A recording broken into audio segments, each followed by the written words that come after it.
Previously on Venture to Roam. All right, so here's where we started in Jarbidge. We drove through Glenn's Ferry yesterday through that kind of desert wasteland. When we hit Glenn's Ferry, we started rolling up the mountains a little bit and got some really beautiful views around Dixie Summit. And then instead of going up to Trinity, we took this detour to James Creek Summit.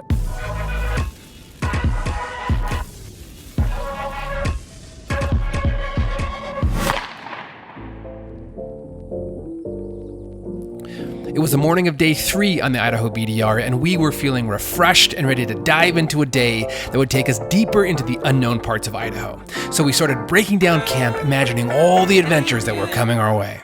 Hey, feeling good, like I should. When in dark, I walk around the neighborhood. Feeling blessed, never stressed. Got that sunshine on my Sunday best. Our plan now is to follow the Boise River back to the BDR route, and then from there we'll cut through the mountains to Loman.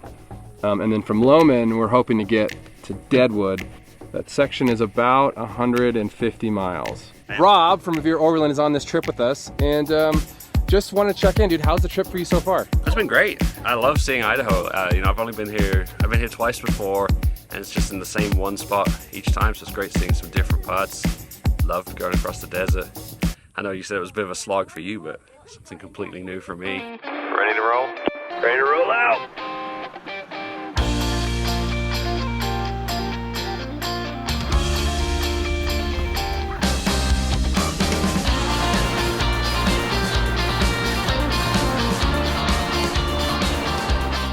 James Creek Summit is only a few miles from the Middle Fork of the Boise River, which is literally my stomping ground. The drive down was easy, so we tried to make up a bit of time since we were essentially backtracking to reconnect with the main BDR route. And just use the word lovely one more time. This drive is lovely. Lovely. We have made it down from James Creek Summit. Now we're driving along the Boise River, and it is just so beautiful right now. The road is kind of like a sandy white. The river is just beautiful running down as we make our way back toward the BDR and trying to get over to Loman before cutting over to Deadwood. So I'm feeling high spirits, I'm feeling optimistic. This is our second true day, so I'm still riding high on the fact that we're doing this. But I'm still in places that I know. This is like a Sunday drive for me, driving along the Boise River, because it's just like right outside my house. But it's still beautiful every time. I'm still amazed by the beauty of this river and how close we live to it, how close we live to like all this beautiful public land. So just having a good time driving steps.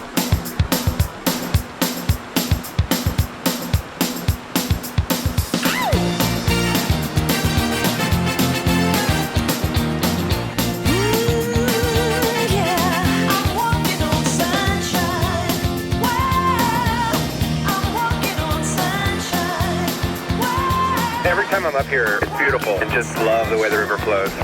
Yeah, it is beautiful.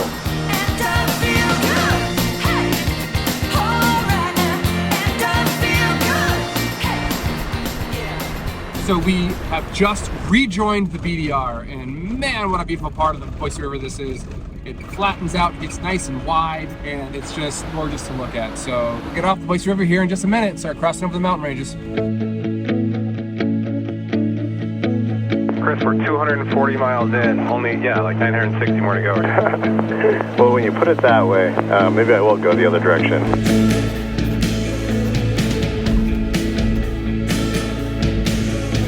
They say ignorance is bliss, and because of that, this was the most enjoyable part of the day. We were free from the worries of distance, gas, and time. We thought we were ahead of schedule and leaned into a little sightseeing along the way. Yeah, we're gonna go up to that spot, past that spot where I did the Dark Secret video. Yeah, the really cool overlook. Yeah, we should stop there just for a sec. Yeah, it's a pretty epic view. So we stopped at this lookout. That's one of my favorite lookouts in the Boise area. It's this plateau that overlooks Steel Mountain, Rattlesnake Mountain, and you can just kind of see the beautiful ranges that are around Boise. And so we're just here for a quick stop, quick look before we cross over the rest of the mountains and make our way to the North Fork of the Boise River, and then to Loman, and then to Deadwood. So Rob, just real quick, what do you think about this trip so far today? Oh, it's awesome. I loved heading along the river valley. Yeah, it's beautiful, but we've come up here and you got one of those spots I guess Idaho is well known for, where you've just got, you know, mountain chains, views off in every direction. I love it. Hey, Will. Thanks for sharing the spot. Man, I love finding spots like this because you wouldn't see them from down there. You can't see them from down on the main road. You have to be going from one place to another. And it's like the one spot that's in between. And that in-between spot gives you this incredible view. So I'm happy to share it. It's all of ours. We just found it. So it's really fun to stop here on the way to the North Fork.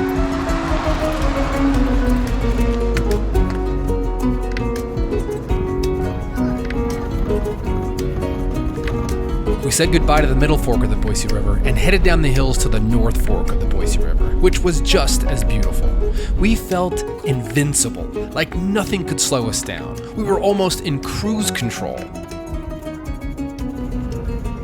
We then cut north to the mountains and ran into the first of many issues we'd face in the next 18 hours. Well, we've reached a fork in the road. We've reached our first road closed sign. I bet you people are doing this because I see lots and lots and lots of tracks coming by. Whatever this was happened back in 2019. And sometimes it takes the Forest Service like 10 years to fix a road. So it could be fixed and they just haven't updated it, but I doubt that. If they have officially fixed it, they'll issue a new order and they'll take the sign away. Detour? I think what we're gonna do is backtrack to the highway and take the highway into Loman instead of these dirt roads. Now there is a place where we could take the highway for a little bit and get back to dirt, but honestly, I told the kids they're gonna get to go swimming at Deadwood Reservoir, and that's really important actually. I wanna make good on that promise to them. So we're gonna have to detour no matter what, and what we're gonna do is we're just gonna stay on the highway until we get to Loman, and then we'll get back on dirt and cross the mountain range over to Deadwood. So I'm a little disappointed that we hit our first road closed sign. I'm not convinced this is gonna be our last one, but this one's for the kids, so we're gonna go easy on it. So we backtracked a bit, hit the highway, and wound our way into Loman, where we'd make one of the most critical stops of the entire trip. Will, did you want to get gas? I'd like to get a couple more gallons. Ouch, 707 a gallon. Little did we know, picking up gas in Loman, Idaho would be one of the smartest decisions we made. More on that later. We were now heading into some of the more forgotten parts of Idaho, on our way to Deadwood Reservoir. Lots of locals know about Deadwood, but no one gets there on the roads that we were about to take. So we are climbing our way over this first ridge, and what I love is that this road really hasn't been driven a lot. It's clear that it's kind of a low used road. It's super windy, super narrow, so you have to be really, really careful, but it's not treacherous unless you're not paying attention. Like if you're like recording a video or something like that. That's the range to the left there that we're crossing to get to Deadwood. That's pretty. Well, Chris, this is kind of what I was hoping for on this trip, man. What about you? Yeah, definitely. We were now hitting the parts of the route that I had been longing for. The in-between places no one else ventures to roam. For the first time, I felt like we were truly alone out there, in the best possible way.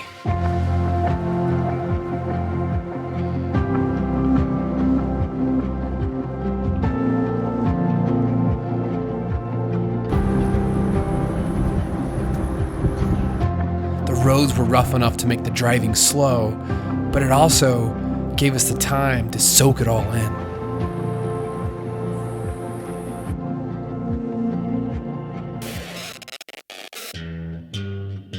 Water crossing. I'm gonna go switch to low. Gonna keep going. What you know about rolling down in the deep? When your brain goes numb, you can call that mental freeze. When these people talk too much, put that in slow motion. Yeah, I feel like an astronaut in the ocean. Ay, what you know about rolling down in the deep? When your brain goes numb, you can call that mental freeze. When these people talk too much, put that in slow motion. Yeah, I feel like an astronaut in the ocean. That's a little deeper than it looks.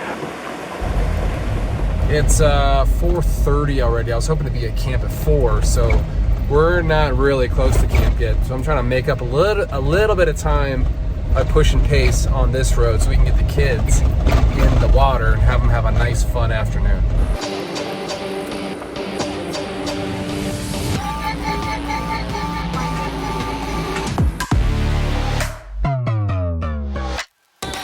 Deadwood Reservoir is a Central Idaho gem of a place. Located just a few ridges back from Highway 55, this reservoir was completed in 1931 and pools the confluence of the Deadwood River and the South Fork of the Payette. So we made it to camp at Deadwood Reservoir, which is a beautiful reservoir up in the Central Mountains of Idaho. And I will say that it's a popular place. It's kind of overrun with people. It's buggy, which is kind of why I have my collar up. And this is not my favorite campsite. That being said, the lake is beautiful. The kids have been down to swim, and right now I am just making dinner. What we're having tonight is called egg roll in a bowl. Essentially ground pork, cabbage, onion, peppers, cooked in kind of a, I would say like an Asian sauce of some sort. I'm gonna do a little kung pao sauce tonight. Over here, we're just cooking down the cabbage in the pork fat. As soon as it's cooked down just a little bit, we'll add it into the stock pot and we'll mix it all together and have a delicious meal. Nothing goes with a good meal cooked at camp like a killer sunset, and that's exactly what we got.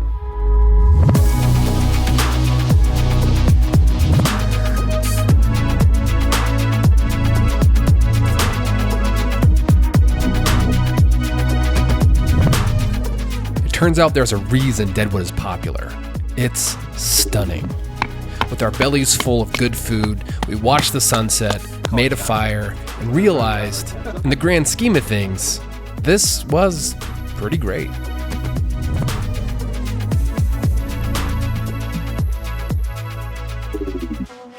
Okay, it's day 3 of our Idaho Backcountry Discovery Route journey. We're leaving from Deadwood today. We're going to Yellow Pine. We're entering into parts of Idaho that I've never been to before. Kate and Elsha and my father and mother-in-law are gonna join us on the trail, so we're gonna have some more people with us, which will be a lot of fun.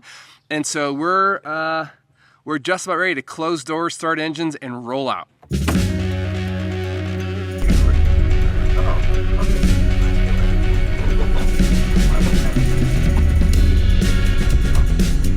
We were happy to put Deadwood in our rearview mirror, and after 3 long days of driving, we thought today would be easy. So far, it was shaping up to be just that. I'm gonna pick up the pace to like 50 miles an hour because this is just so easy. So we're on our way to Yellow Pine. The roads are beautiful, flat, straight. We're making a really good time. Just enjoying Tyndall Meadows, which is this beautiful meadow just in the middle of nowhere, just in the middle of a couple mountain ranges. There's flowers in the meadow. There's like a stream running through it. It's super green, and it's just beautiful. What a beautiful day. I'm in good spirits today, hoping to make good time to Yellow Pine. Man, this is beautiful. It wasn't long before we came across a warning sign, which turned out to have a double meaning for me, as I'd never been beyond that point in the road before. Rough road. Doesn't look rough. Okay, we have reached a point in the road that I've never been this far north in this area before, so I'm super excited. We have come up from Deadwood to roughly the Warm Lake area. There's a cutoff that takes you to Warm Lake, which is just east of Cascade, Idaho. So from here, it's about 26 miles north, almost directly north to Yellow Pine. And I assumed this road was going to be more of the same flat, open, easy drive. We got a couple signs here saying it's a rough road. So we'll see how it goes, but I cannot wait to drive this road. I've never been before, and we're going to Yellow Pine. Yeah, it definitely was not a rough road. The sign was a joke, at least for the road conditions. They were fantastic. I probably should have taken heed of the deeper meaning, though, of being careful while venturing into the unknown. But I was like a puppy in a field, enamored with everything I came across. So this is a pole for the snowplows so they can see the road. And it's up that high because they get so much snow in here during the winter that everything else would be buried. So they attach this tree to it and put a marker on top. So that is a lot of snow in the winter. We were all in Fort High, which was a good thing for traction on the road, but bad for fuel consumption. However, I knew because I called ahead, we could fill up our tanks in Yellow Pine, a place that threw us our first major curveball of the trip and proved that no matter what, you don't know what you don't know. And we didn't know Yellow Pine. Yellow Pine, Idaho is not a town. It's an unincorporated in-holding with public land surrounding it. This community of private land was founded by a telegraph operator named Albert Bean back in 1906 and was a central trading depot for the mining towns that popped up close by during the early 1900s. It remains a place of last refuge for these parts of Idaho and feels very much like a pioneer town, even though it's not a town. We were eager to get gas here, and it's also where we met up with the rest of our convoy. Kate and Elsha arrived in Elsha's new Gladiator, and my parents-in-law Jim and Carla arrived in their two-door JK, 4 Jeeps and a Tundra. We were really excited to see everyone and to have met up off-grid like this. However, we also got some news from the general store and gas station that dramatically changed our outlook for the trip. So we're here in Yellow Pine, and we just found out that they're rationing gas. They were supposed to get a gas shipment and it didn't arrive, so they're down to 150 gallons for the whole town, so no one can buy more than 2 gallons. I called ahead on Tuesday before we left to ask if I had enough gas. They said yes, but then their shipment of gas didn't arrive. I have about 100 miles, I think, of range left in the Jeep. Plus we've got Jim and Carla and Elsha and her Gladiator. I don't know how much gas they have. We've got to get to Warren tomorrow to get more gas. Warren is about 60 miles, but it is over. We're crossing a 9,000 foot peak and who knows what we're gonna run into. So I'm hopeful that I have enough gas. I don't have a lot of room for error, but I'm gonna get my 2 gallons. I'm gonna be happy about my 2 gallons. And we're gonna try to get to Warren. With my 2 gallons and 2 untested rigs, for some reason it seemed like a good idea to climb up the side of a mountain next to Yellow Pine. I mean, the trail to get up there was only 3 miles long. Sure, it zigzagged up the side, but it looked fine on the map, and we'd probably have a great view. Should be easy. Famous last words. Rob, I think we should go up the mountain. To be fair, I asked the folks at the gas station if the trail was okay, and they said, sure, go for it. You can totally camp out there. In hindsight, they may have been wagging my tail a bit, but hindsight is 20/20. There's a switchback up here that's really tight. The trail was a series of switchbacks that clearly hadn't been driven by a full-size rig all year long. In some ways, it was a great first trail for Elsha's Gladiator and Jim and Carla's JK, but we were climbing up about 3,000 feet, and the road got worse and narrower as we got higher. Oh, mama. Just a little bit of pucker factor on this ledge. We were moving at a snail's pace, and because of that, we were also losing daylight. So I went ahead to scout the end of the trail. Forging ahead to kind of scout what's up here. Along the way, I did my best to clear as many obstacles for the group as I could, including a boulder in the middle of the road. But I came across a few things that I needed some help with. It's another super tight squeeze with logs. I'm going to try to whiten it. It's almost pinching the blade. Yeah. I'm not sure what to do here. I try to cut a wedge in it. So what do you think? What should we do here? This is a solvable problem. It is.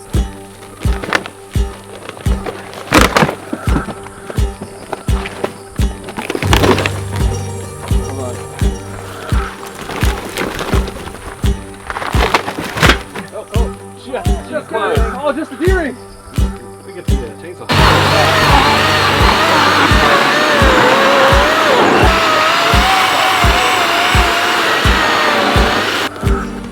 With all the obstacles clear, we forged ahead. With over 3 hours into this trail, I was regretting making the call to bring everyone up, and I hoped at least we'd find something that would be worth the climb. I bet we've already burned those 2 gallons. Yes, definitely. Whew, so we're driving up this road up the mountain for a camp spot tonight, and it's more technical than we thought, but it's not so technical that we can't do it. I do think it's challenging some of the newer rigs that don't have bigger tires and big suspension on them. That's the Gladiator and Jim and Carla's 2-door Jeep. Rob's also really wide on this trail. I just went back and cut some wood with my chainsaw to get it off the road, just to widen it up a little bit for him. But the trail is just an old unused road, so there's nothing that really makes it super technical or difficult. It's just really, really rough. So we're about to get up the top of this thing, and here's hoping that it's worth the drive to get up there for a good campsite tonight. Looks like there's a mine up here.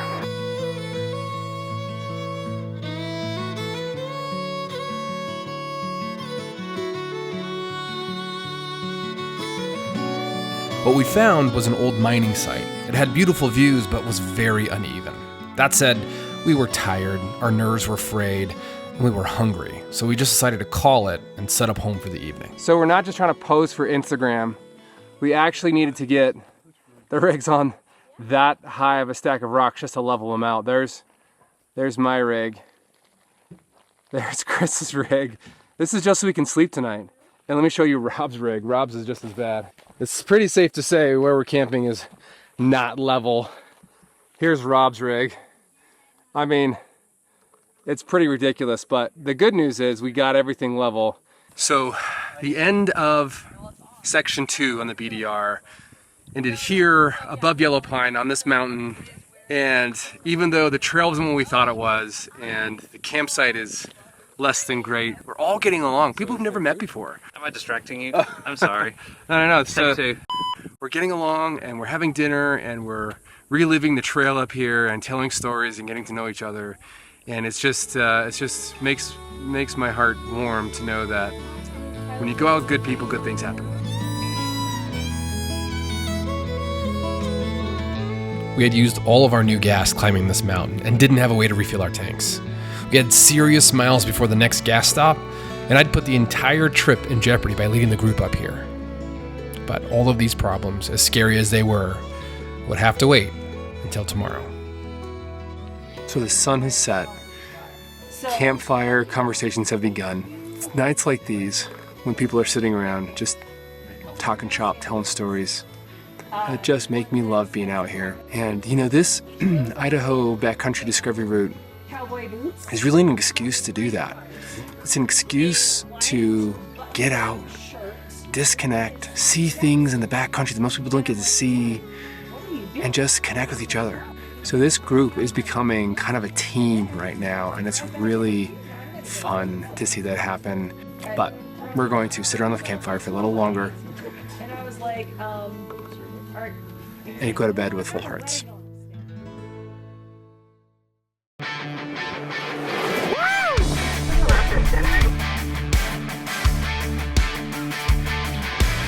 I get to drive Rob's blue Tundra